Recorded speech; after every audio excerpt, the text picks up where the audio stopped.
Programa Na Contramão, com Alisson Dias.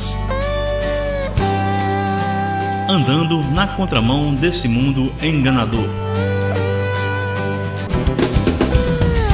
Eu ando na contramão do mundo. Eu fujo de toda tentação, pra não pecar contra ti e não magoar o teu coração. Boa tarde, queridos ouvintes. Estou aqui para apresentar mais um programa Na Contramão. Eu sou o Alisson Dias. Obrigado a você que tem acompanhado. Obrigado a você que tem seguido os programas. São programas humildes, de uma pessoa que tem pouca experiência, mas tudo que faço de coração e dou o melhor de mim. E hoje nós vamos estudar o capítulo 14 do Evangelho de João. Vamos estudar o capítulo 14 inteiro, dando seguimento. Nós vimos na semana passada, no capítulo 13, o jantar, a ceia que foi oferecida, e as instruções de Jesus aos discípulos.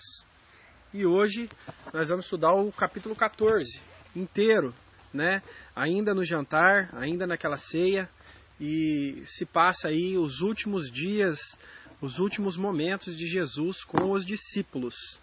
Então vamos começar fazendo uma pequena leitura, versículos 1 até o 7, e vamos comentando. Versículo 1.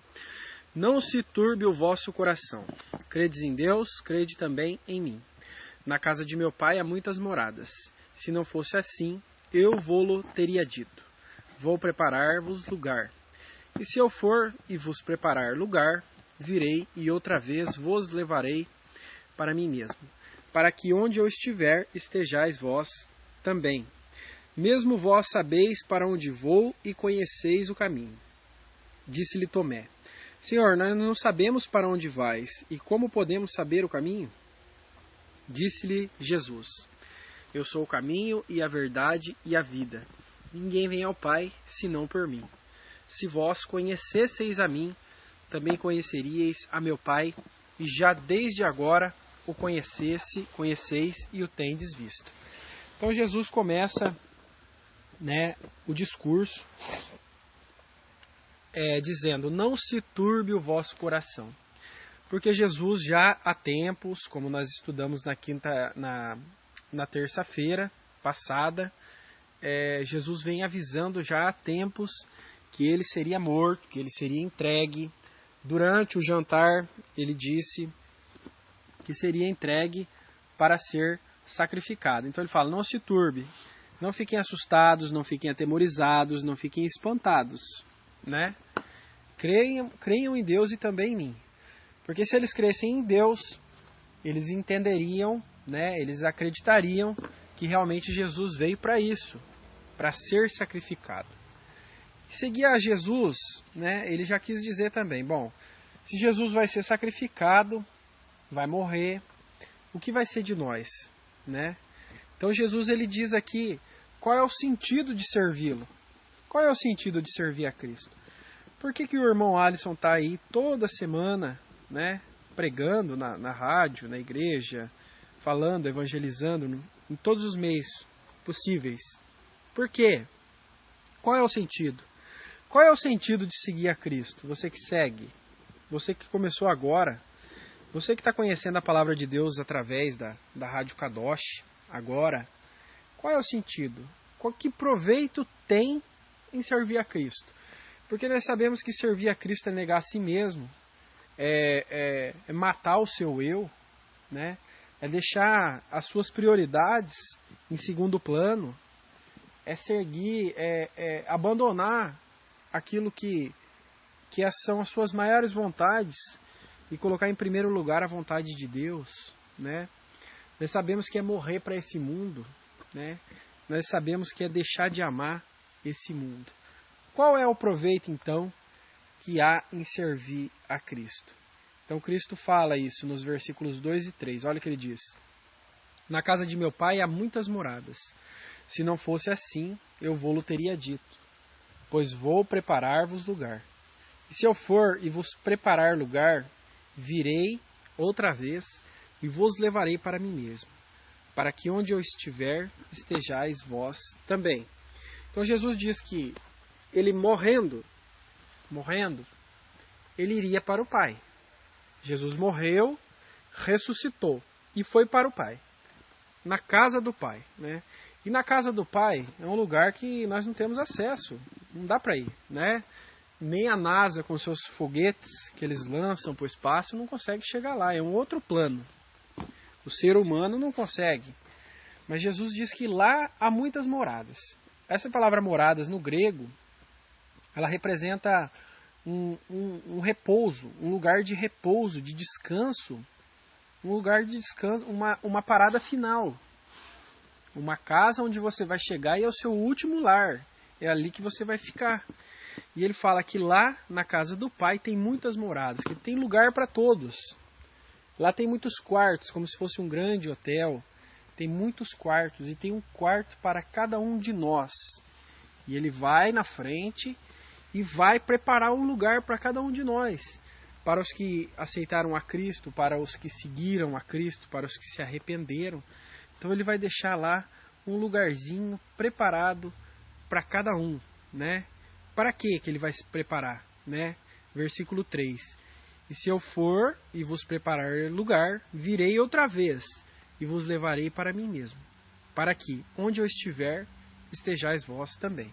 Então Jesus diz, eu vou morrer, vou ser sacrificado, mas depois da minha morte, vou para a casa do Pai e vou voltar para buscar vocês. Quer dizer que a morte não é um empecilho para Jesus. Morrendo, ele continua vivo e vai para a casa do Pai e volta para nos buscar. Mas e nesse meio tempo? Jesus foi para a casa do Pai há 2000 anos atrás, mas ele não voltou. E os que morreram nesse meio tempo? Esses que morreram serão em Cristo, claro. Os que creram no Evangelho serão ressuscitados e vão também morar na casa do Pai. Então, o sentido de seguir a Cristo, de abnegar todos os prazeres do mundo, as coisas desta vida, abandonar tudo para seguir a Cristo, assim como Cristo diz para o jovem rico, né? Vende tudo que tens e dás aos pobres e me siga. Quer dizer, abandone o seu maior amor, o seu maior prazer, o seu maior gosto, abandone tudo para me seguir. E se você abandonar tudo para seguir a Cristo, essa é a recompensa que você tem. É estar na casa do Pai, onde há essas muitas moradas. É viver eternamente, né? Viver para sempre. E Tomé, né, interrompe essa fala de Jesus com uma pergunta, no versículo 5. Disse-lhe Tomé, Senhor, nós não sabemos para onde vais, e como podemos saber o caminho? Tomé é Tomé, né? Aquele que é conhecido por tem que ver para crer, né? Um homem que precisa de ver, né? E ele fala, nós não sabemos. Infelizmente, né? Muitos crentes, assim como Tomé, já estão há anos seguindo o Senhor e não sabem o caminho, né? Mas não são crentes, porque o crente de verdade ele tem que saber o caminho. É claro que Tomé, mais tarde, ele foi iluminado. Mas tem muitos crentes que se você perguntar para eles qual é o caminho para a salvação, eles não sabem dizer. Eles vão te dizer que é necessário obras, que é necessário seguir regras, preceitos e mandamentos, né? E Jesus responde a Tomé, eu sou o caminho e a verdade e a vida. Ninguém vem ao Pai senão por mim. Você quer chegar até a morada eterna, Tomé? Quer chegar? O caminho sou eu, né? Eu sou a verdade. Pode confiar nesse caminho. A verdade escondida nos escritos do Velho Testamento, a verdade escondida de toda a humanidade até agora se manifestou, e essa verdade absoluta é Jesus e a vida. Para você chegar lá, você precisa de vida, e a vida sou eu. Ninguém vem ao Pai senão por mim. Jesus é o único caminho. E Jesus aqui faz uma repreensão de uma maneira bem cordial, né? No versículo 7. Se vós me conhecesseis a mim, também conheceríeis a meu Pai. Já desde agora o conheceis e o tendes visto. Vocês não me conhecem, infelizmente, né? E também não conhecem o Pai. Quem não conhece Jesus não conhece o Pai, né? E já o tendes visto. Mas ninguém viu a Deus, diz a Bíblia, né? Diz a Bíblia que ninguém nunca viu a Deus, o Pai, né? E é o alvo da segunda leitura, versículos 8 a 15. Ninguém viu a Deus, né? Então Filipe faz uma pergunta. Versículo 8 até o 15. Disse-lhe Filipe: Senhor, mostra-nos o Pai, o que nos basta. Disse-lhe Jesus: Estou há tanto tempo convosco e não me tendes conhecido, Filipe. Quem me vê a mim, vê o Pai. E como dizes tu, mostra-nos o Pai? Não crês tu que eu estou no Pai e que o Pai está em mim? As palavras que eu vos digo, não as digo de mim mesmo, mas o Pai que está em mim é quem faz as obras. Crede-me que estou no Pai e o Pai em mim. Crede-me, ao menos, por causa das mesmas obras. Na verdade vos digo, que aquele que crê em mim também fará as obras que eu faço, e as fará maiores do que estas, porque eu vou para o meu Pai. E tudo quanto pedirdes em meu nome, eu o farei, para que o Pai seja glorificado no Filho. Se pedirdes alguma coisa em meu nome, eu o farei. Se me amardes, guardareis os meus mandamentos. Então a pergunta de Filipe é interessante, né? Teologicamente, né, a Bíblia diz que ninguém nunca viu a Deus, né? Então Filipe, né, deve ter usado a teologia aí para fazer essa pergunta. Mostra-nos o Pai, né? Nós queremos ver o Pai, né? Que de Jesus disse: se vocês me conhecessem, conheceriam também o Pai. Então mostra o que nos basta, né? Mostra-nos o Pai e já é suficiente, né? E Jesus faz uma resposta assim que também é uma exortação, né? Uma repreensão cordial. Estou há tanto tempo convosco e não me tendes conhecido, Filipe. Estou tanto tempo com vocês e vocês não viram o Pai ainda. Então, o que isso quer dizer? O que isso representa, né? No Evangelho de João, no capítulo 1, no Evangelho de João mesmo, no primeiro estudo que nós fizemos, nós falamos, e o verbo, João capítulo 1, versículo 14. Olha o que diz aqui. E o verbo se fez carne e habitou entre nós. E vimos a sua glória, como a glória do unigênito do Pai, cheio de graça e verdade. Então, o que o homem pôde ver até hoje, o que o homem pôde conhecer da pessoa de Deus, o Pai, é Cristo. Essa foi a maior revelação possível da pessoa de Deus, Jesus, né? Como diz aqui, vimos a sua glória, como a glória do unigênito do Pai. Unigênito, único, filho único, gênito, gerado, tem a mesma natureza, tem o mesmo DNA, né? Tem a mesma raça, a mesma qualidade. Então, a maior expressão, a maior revelação de Deus para nós seres humanos até hoje é Jesus Cristo. E eles andaram com Jesus e não conseguiram enxergar isso, né? No começo do ministério, eles ainda não tinham entendido, porque lhes faltava alguma coisa, né? Ainda lhes faltava um pouquinho de conhecimento, né? E Jesus pede para eles crerem, né? Pede para eles crerem. Versículo 10. Não crês tu que eu estou no Pai, que o Pai está em mim? As palavras que eu vos digo, não as digo de mim mesmo, mas o Pai que está em mim é quem faz as obras.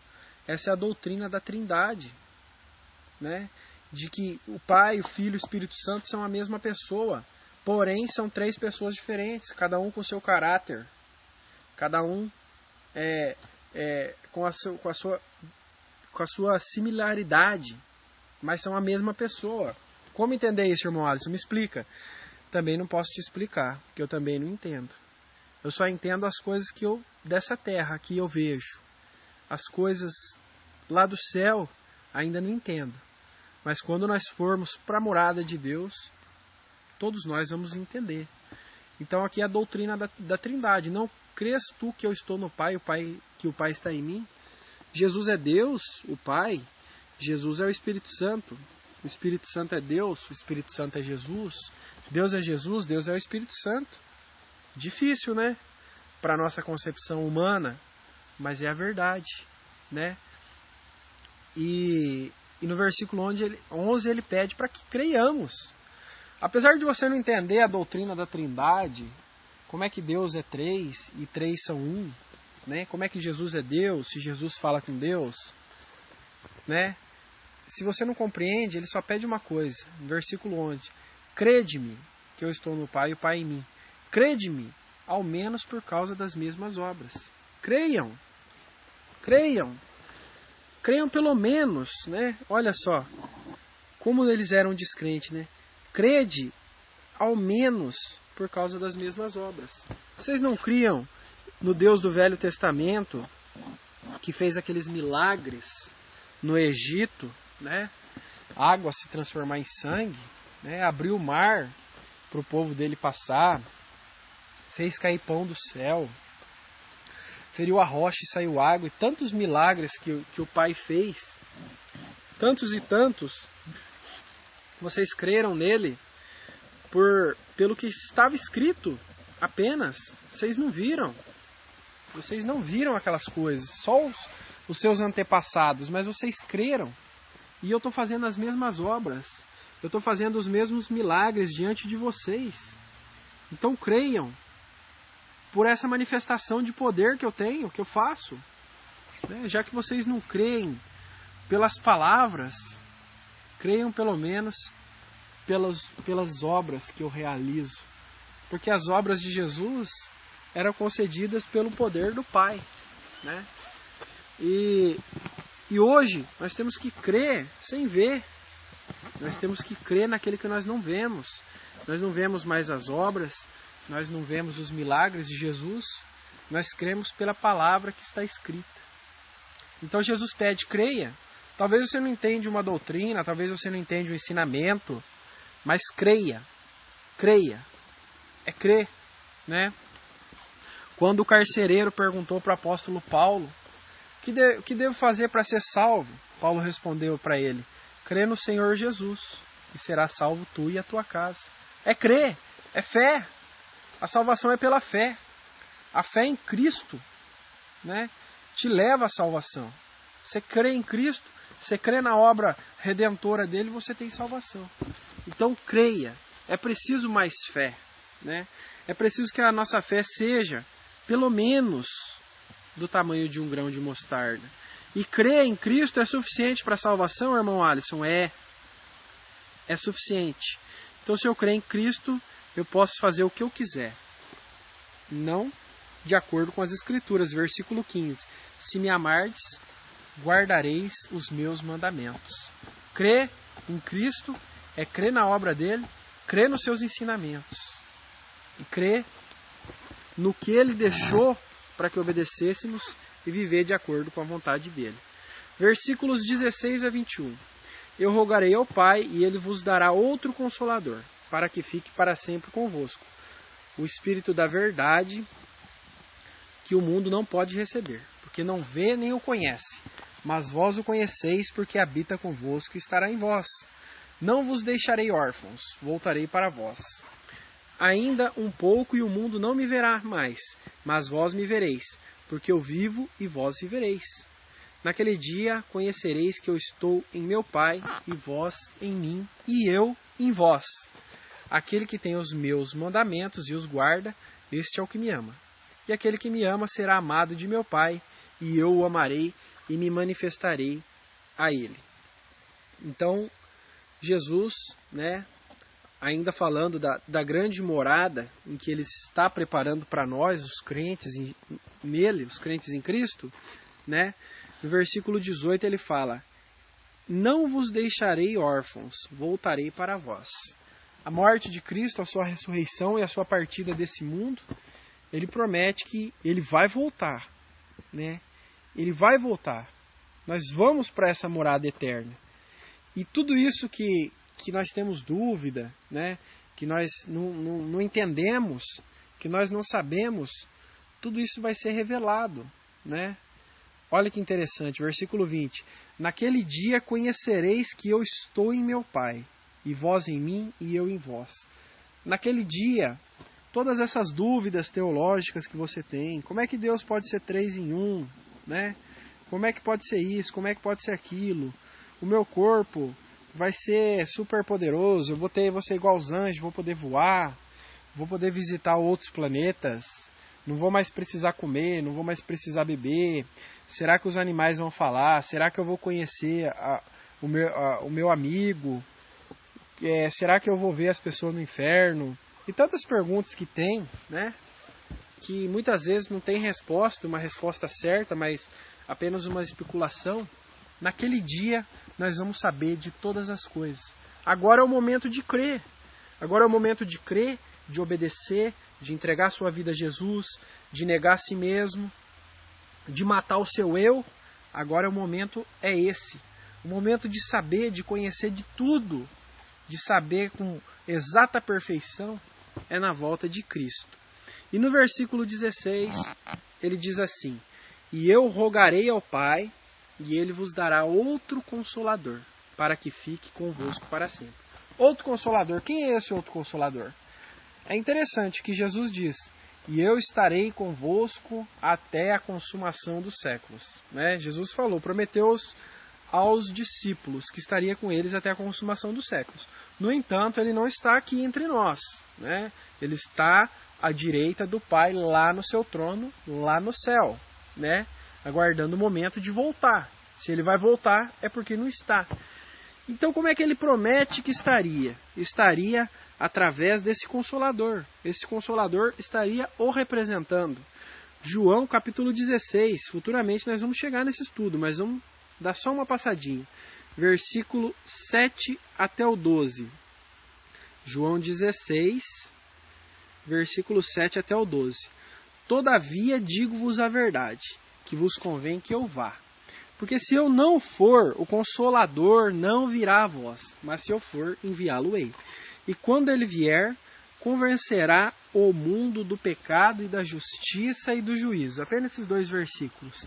Então Jesus fala: todavia digo-vos a verdade, que vos convém que eu vá. É interessante para vocês que eu vá. Essas dúvidas que vocês têm, essa falta de fé, essa falta de conhecimento, essas parábolas que ainda vocês não compreenderam, que eu disse, as minhas palavras, que ainda falta conhecimento, então convém que eu vá para Deus, convém que eu vá lá para o Pai, para a morada eterna, né? Se eu não for, o Consolador não virá a vós. Quem é esse Consolador, irmão Alisson? Eu acho que 90% já sabe. O Espírito Santo, o Espírito de Deus. Jesus prometeu que nós não ficaríamos sozinhos. Por quê? Que ele parte para o Pai, vai lá, ficar à direita de Deus lá no céu, mas o Espírito Santo está entre nós. Cristo está entre nós através do Espírito Santo. Eles são um. Então Cristo continua nos ajudando nas nossas dúvidas, nas nossas fraquezas, nos fortalecendo espiritualmente, nos livrando dos perigos, do mal e de tudo através do Espírito Santo. E no versículo 8, e quando ele vier, convencerá o mundo do pecado e da justiça e do juízo. Então quer dizer que o irmão Alisson pregando aqui para vocês, não é o irmão Alisson que convence vocês do pecado, da justiça e do juízo. Quem convence vocês do erro, do engano, do pecado e das suas falhas é o Espírito Santo. O irmão Alisson apenas fala aquilo que ele aprendeu de Deus. E o Espírito Santo toca nos seus corações. Quando vocês ouvem a mensagem, o Espírito Santo trabalha e convence vocês. E o Espírito Santo trabalhou nos apóstolos, essas dúvidas, esses questionamentos, essa falta de fé, tudo isso foi trabalhado no coração deles através do Espírito Santo. Então, Jesus está conosco. Ele ainda está cuidando de nós e vai ficar até o último dia, através do seu Espírito Santo. Versículos 22 até o 26. Disse-lhe Judas, não Iscariotes: Senhor, de onde vem que te hás de manifestar a nós e não ao mundo? Jesus respondeu e disse-lhe: Se alguém me ama, guardará minha palavra, e o meu Pai o amará, e viremos para ele e faremos nele morada. Quem não me ama, não guarda as minhas palavras. Ora, a palavra que ouviste não é minha, mas do Pai que me enviou. Tendo-vos dito isso, estando convosco. Mas aquele Consolador, o Espírito Santo, que o Pai enviará em meu nome, vos ensinará todas as coisas e vos fará lembrar de tudo quanto vos tenho dito. Né? Então, o Judas, né, não o Iscariotes, né, ele fala assim, de onde vem, de onde você vai vir, que nós vamos saber e o mundo não vai saber? Né? Então Jesus fala, esse que eu vou vir, que o mundo não vai conhecer, é o Espírito Santo. Eu estarei entre vocês, mas o mundo não vai saber disso. Só quem, se alguém me ama, guardará a minha palavra, e meu Pai o amará. E viremos para ele e faremos nele morada. Então, o crente, o convertido a Cristo, ele é um templo de morada do Espírito Santo. Ele é onde o Espírito Santo mora e repousa dentro do coração do crente. Né? Então o Espírito Santo está em nós. Ele não simplesmente faz uma visita, mas ele faz morada em nossos corações. Mas ele não faz morada em algumas pessoas, não é todos. Versículo 24. Quem não me ama e não guarda as minhas palavras, ora, a palavra que ouviste não é minha, mas do Pai que me enviou. Então, quem não guarda a palavra de Deus, quem não obedece a palavra de Deus conforme ela é, não conforme seus pensamentos, conforme o seu egoísmo, nesses o Espírito Santo não faz morada. Quem não se arrepende, quem não reconhece a sua condição de pecador, de falho, esses não são morada do Espírito Santo. E aquele que é morada do Espírito Santo, ele é diferente. Ele tem as suas particularidades. Aquele que tem o Espírito Santo, ele tem diferença. Ele é diferenciado desse mundo. Porque o Espírito Santo, quando ele está na vida de alguém, quando ele mora no coração de alguém, ele faz mudanças. Ele transforma aquela pessoa e nós podemos ver o Espírito Santo naquela pessoa através das suas atitudes.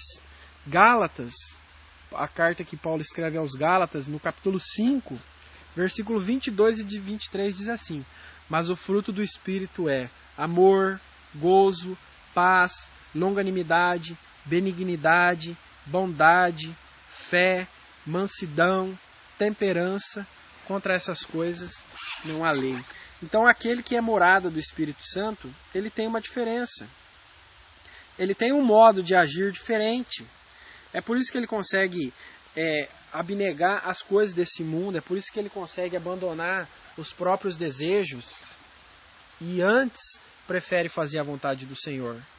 Porque ele tem o Espírito Santo e no coração dele foi modificado o interior, a sua vida espiritual, tudo foi modificado, foi transformado pelo Espírito Santo, né?